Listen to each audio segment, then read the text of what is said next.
Good morning and welcome to गना शॉट। गना शॉट में आप सबका स्वागत है। Op Sindoor is still on and it doesn't have an expiry date. One of the important aspects of Op Sindoor is holding the Indus Water Treaty in abeyance. There are a lot of implications of that, and that's the discussion which is dominating everyone or everyone's mind space. But at the same time, as we've got into the act of turning the screws on Pakistan through water control and things like that, the question keeps coming up in all my discussions that look, what if China does the same thing to us on the Brahmaputra? A very, very, very valid question. A lot of people have questions about it and fears also. At the outset, let me say it doesn't matter. There are other implications. And hence, I thought, let me put across to you a video which I did with Mr. SREE IYER at the beginning of the year.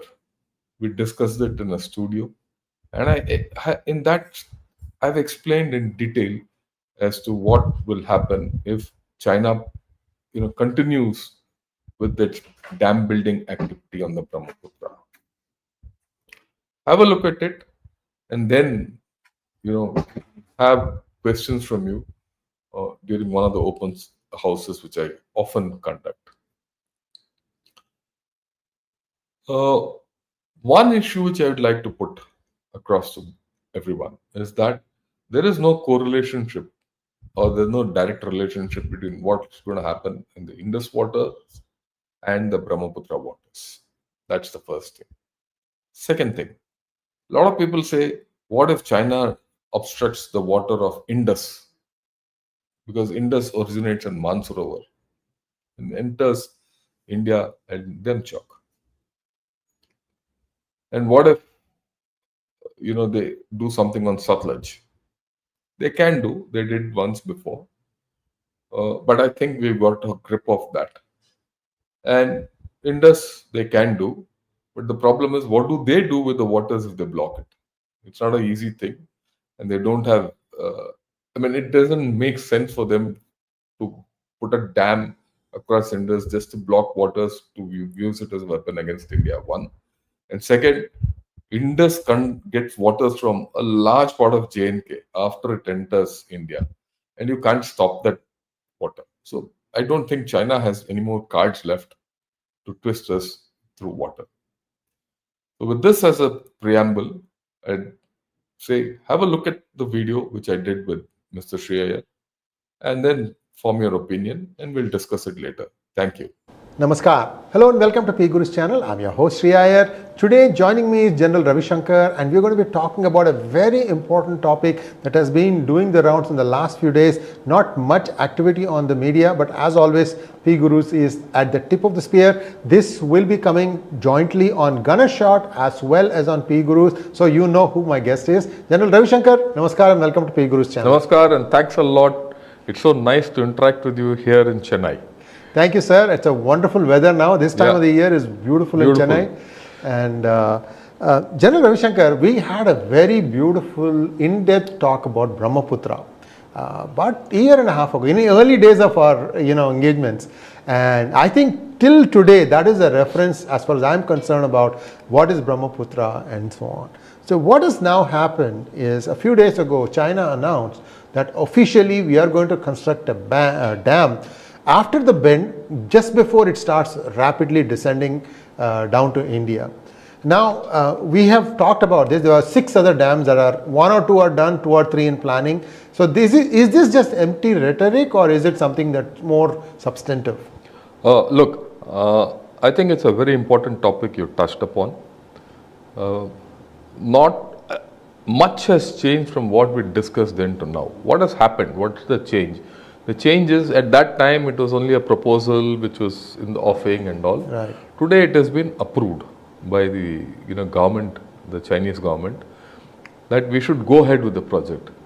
But where the exact location of the project, no one knows still. What will be the impact I wouldn't say impact. How will this project be executed? No one knows. What time frame? No one knows. Everything is hazy. There's a lot of concern in India. Brahmaputra water will reduce and a lot of issues. To some extent valid, a large extent not valid. But we need to understand why this dam is being built. Yes. If we don't understand that, the rest is, later day story. Now, China fundamentally wants to take water from this dam into Yunnan and feed it in, somehow link it into the Yangtze basin. Why? Climate change. For the past 4-5 years, the climate change in Yunnan and the Yangtze basin is so high that during droughts, there's no water in the Yangtze basin. There's no water in Yunnan. And Yunnan is their powerhouse for water, their hydroelectricity. There have been power shortages here. If the power shortages are not addressed, the industrial capacity of China is at risk. And if water doesn't go through the Yangtze basin, they have serious problems. This has happened in the past 4 years, and I've done a series on climate change in China. So they need water. So you have to take water from the bend of Brahmaputra down to Yunnan. Now it's not a freeway that it will go down straight. Right. You have to go up and down in the mountains. Now, a lot of water has to flow. Okay, it's not simple. So if you have to have a lot of water flowing, and at times you have to lift it up. So lifting it up means giant pumps. Yes. Giant pumps mean a lot of electricity. Correct. So this dam, whatever electricity it produces, it will be used to just do this. No, it is designed so. I see. It is designed to take this water because their fundamental thing is water for further purposes downstream. Otherwise, China will die. We have to understand this. So, right. Now, that's the first part. So, if you want water throughout the year in mainland China, okay, you have to ensure that there is enough water to feed mainland China from Brahmaputra or Sangpo, Yarlung Sangpo. Now, Sangpo at that place doesn't have too much water. It is only snow melt. The monsoon also doesn't reach. It's only in that big bend where there's a gap in the mountains, the monsoons go through and there's more water. That's why the big bend. The other 6 dams which you mentioned, which are earlier, GHU and above, they are basically run-of-the-water dams. Really, no. But here, you need water. So, water will come from the monsoon to this area.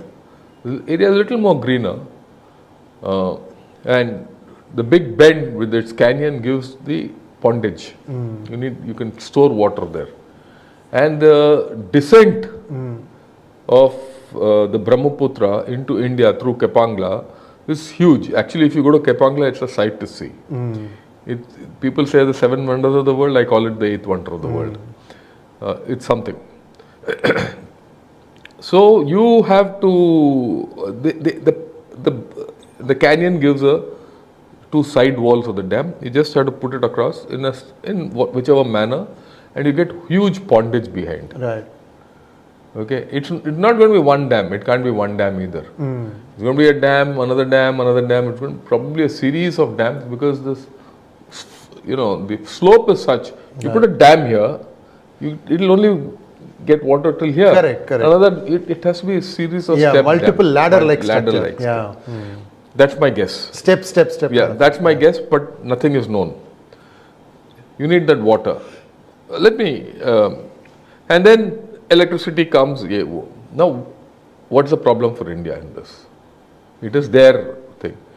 The problem for India is that we won't be overall deficient of water in the Brahmaputra. Yes. That's the first thing I must clarify. Correct. We already did that in the previous video. There's only 15% water which comes through the Yarlung Sangpo. Right. And the balance 85% is from the Brahmaputra system. And incidentally, Brahmaputra gets a feed from the north Himalayan region, also from the south, Burail Hills. So Brahmaputra tributaries are both north and south. And the south one gives copious water during monsoons. Correct. Right? So that's not the issue. In fact, probably to some extent in Assam and all, if this water doesn't come through, it will be a boon because the flooding will be a little less. Slower rush. Yeah. But the problem is, between the time this enters India till it joins Brahmaputra at Sadia, it's only at Sadia it's called Brahmaputra. Before that it's called Siang, Dibang and Lohit, three rivers which come in. Dibang is completely in India.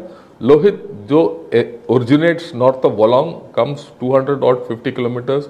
By the time it comes, gets a lot of water. All this collects water from the hills in our side. So there's no issue. So it's in that Dibang portion, Siang portion that water will reduce. So you have, and people's ecology, everything gets affected there. So you have to do something to ensure that there's adequate water in that bit. And second, if all this water is there, stored upstream, tomorrow China can weaponize it. Yes. Yeah. Release water when you don't need it, hold back water when you need it. So what do? The answer is simple and complicated. Simple in the sense, essentially you need to have a mirror dam here on our side. You have a dam where you design it in a manner when they release water, you fill it. And when they hold back water, you put water out of your system. It has to be a little, different. You have to, when you mirror, you have to do exactly opposite of what China is doing. Right? So that's the thing. So when water reduces, you get water out of your pondage and push it. When that fellow increases flow of water, you reduce yours. Yeah. You reduce yours and fill your dam. So the net output beyond this dam is more or less the same. So that's, you actually said it. So that you have to balance that out. That's the technical part. Correct. But the bigger part is two, which people are not talking of. The first is, when you do so much pondage of water, whether our side, their side, it doesn't matter. You invert or you disturb the monsoon patterns. Yes. The moment you disturb the monsoon patterns and precipitation in that area increases because of the winds, you will have more rain in Tibet. And more rain in Tibet can lead to disaster. Climate change in Tibet has a larger ramification. And that ramification goes against China itself. I'm very surprised that they have not taken this into account. And it could disturb our northeastern monsoon, the return monsoon, which we are now facing in Chennai. It also disturbs the monsoon which hits the Chinese coast. Both these will get affected. That is something which I don't see much, but there are journals where I read where this is in the cards. The next major issue, and mudslides and things like that could happen, so that's the danger. Yeah. The third danger, which is actually something which is very critical, is that this entire area is earthquake prone. Yeah. Now, what happens when a big mass of water you collect there? So the weight of the water bears on that fragile soil. Right. And it seeps through the cracks in the soil. And the water becomes a pressure and it breaks the rocks underneath. And then what happens? An earthquake. Yes. This is not without precedence. It has happened once in Leh, 3-4 years back at a place called Choglamsar, where because of this local water and all that, mudslides happened and half the town got washed away. Lot of injuries, everything. This is as far as the mudslides and change of precipitation and all that is concerned.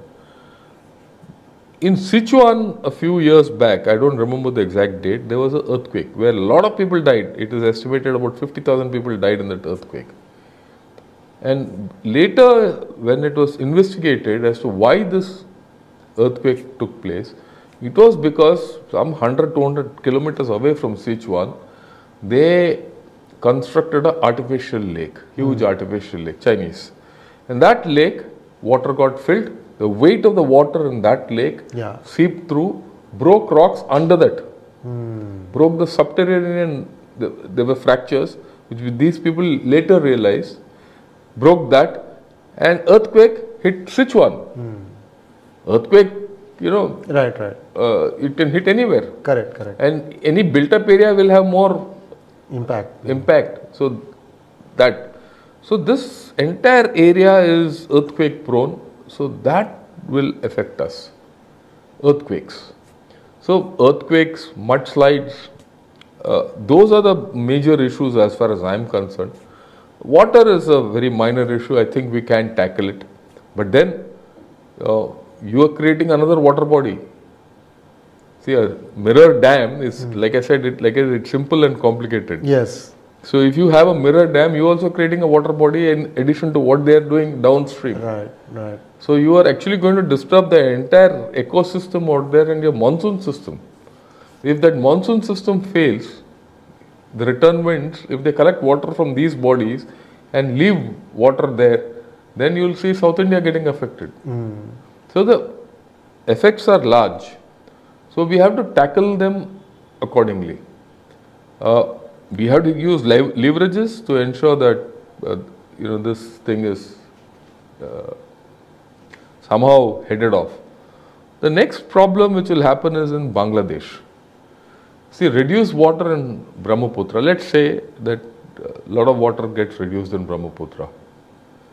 The net effect is in Bangladesh. Bangladesh people are against us these days. Right. And they are going with Chinese. The very Chinese with whom they are going to destroy them. Because if water doesn't flow into Brahmaputra and its tributaries as Jamuna and Meghna and all as it enters Padma, as it is called in Bangladesh, the water will not flush the saline water out. Or the silt out. Correct. As a result, salinity will come in. That's what's happening to Sindh. Precisely. So, as it is, there are issues in Bangladesh. If the sea water starts, the low-lying areas also will get submerged. It will become saline. It cannot be used for cultivation. That takes, a lot of time to undo. Yeah. So all these problems are there. And it will take a joint effort by India and Bangladesh. In fact, we need to use Bangladesh to convince Chinese. Right. And use that as a leverage. And that is a good lever for us to use to even wean away Bangladesh from China. But at this point of time, I don't think Bangladesh is in any mood to even think on these lines. You know that. Okay, they are only looking at, San Diego, all that. So, this is the sum total of the story of the Brahmaputra Dam. General Ravi Shankar, one thing that China seems to want to do is they just sort of clam it down your throat. They don't even think about all these things. So far, I don't think there's been any discussion that we are going to build these dams. From my last conversation with you, they just decide this is our side, we are going to build it. Yeah, I agree with you. Sir, question is, in US, right, when I did my master's program, I used to work with School of Atmospheric Sciences in Denver, in Colorado. Very advanced, defense projects used to be given there. Essentially what it was it had a very good prediction model for when it is going to rain. Essentially climate prediction model software, initial stuff that got done. So from that they can model and they can say, because Colorado, right, the river Colorado, it will, provide water for 20-30 kilometers on either side. After that, it is completely arid region. So what amount of water comes in is very essential for them to plan what they need to do. They've done a good job of it. In this case, do you think China did any modeling to understand the climatic effects, long-term, short-term? I don't think so. If they want to brute force this, every time they do this thing, it only hits them more. See, let's put that, they'll do it. They'll go through with this. But at the same time, I might like to tell everyone, it's not going to happen in a hurry. This will happen over the next maybe 25-30 years. Yeah. Because the Three Gorges Dam itself took 25 years for them to build. Right. And this will take that much time, right? And more, because you're doing all this in high altitude. and in difficult terrain where and your working seasons there are less. Right. You can't work 364 by 7 there. You can work half the time only because of rains and all that. So it's going to take long. That's the first part. Second, Mother Nature might decide against this. If there's an earthquake anywhere there, their entire project is gone. As simple as that. After that, they'll dare not touch it. Third point out of the story is, you have to understand that China is pretty desperate at this point of time, that they have to go with it. Otherwise, their mainland is going to get affected. They couldn't care a damn what happens in Tibet. Yeah. Or in Bangladesh. They're not bothered. They're really not bothered. Let's be very clear. They're not bothered. They know that India will take this up to a level and not beyond, because it doesn't affect India. They know that. So they will go through with it, right? Or attempt to go through with it.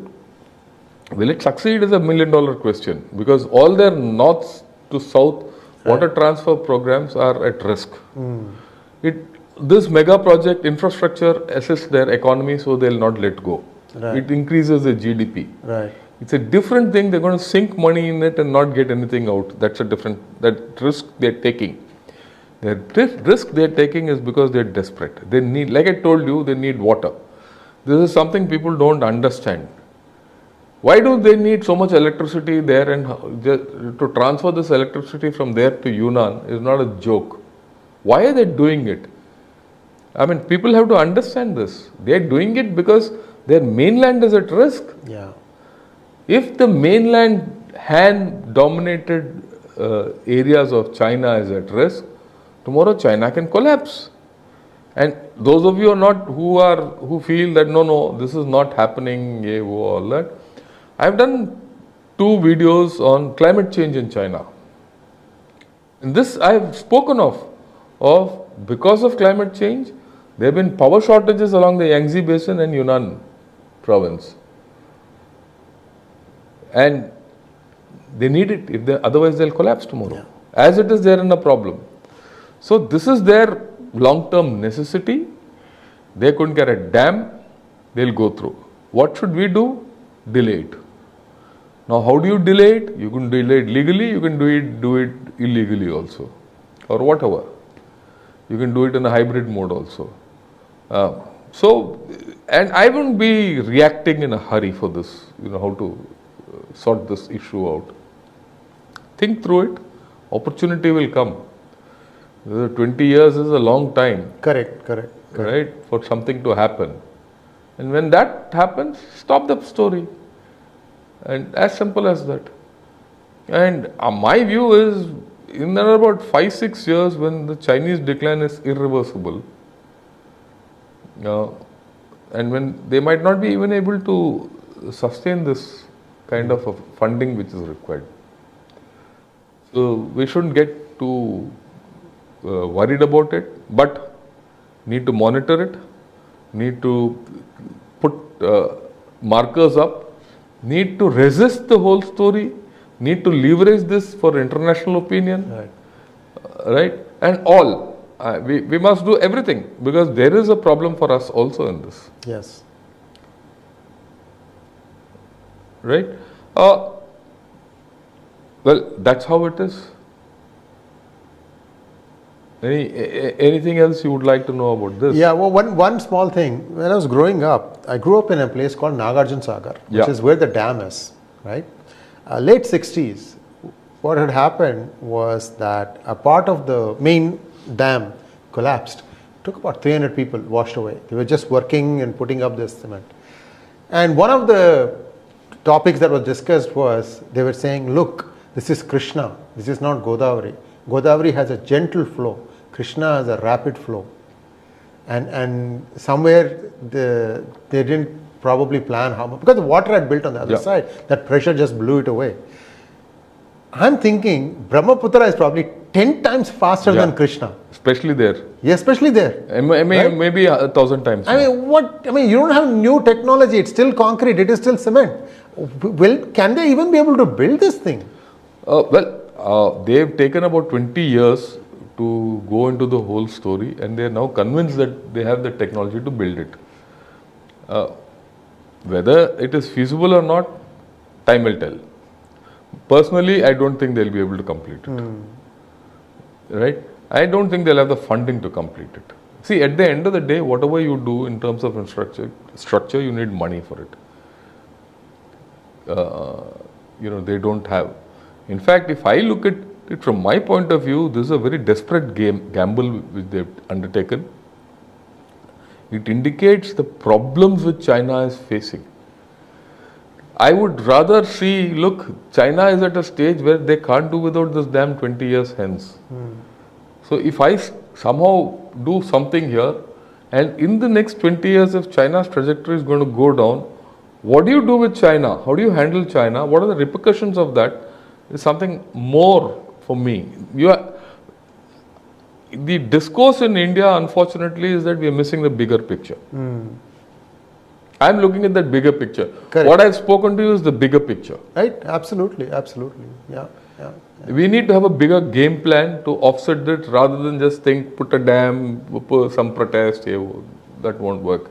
We have to look strategically at this whole story.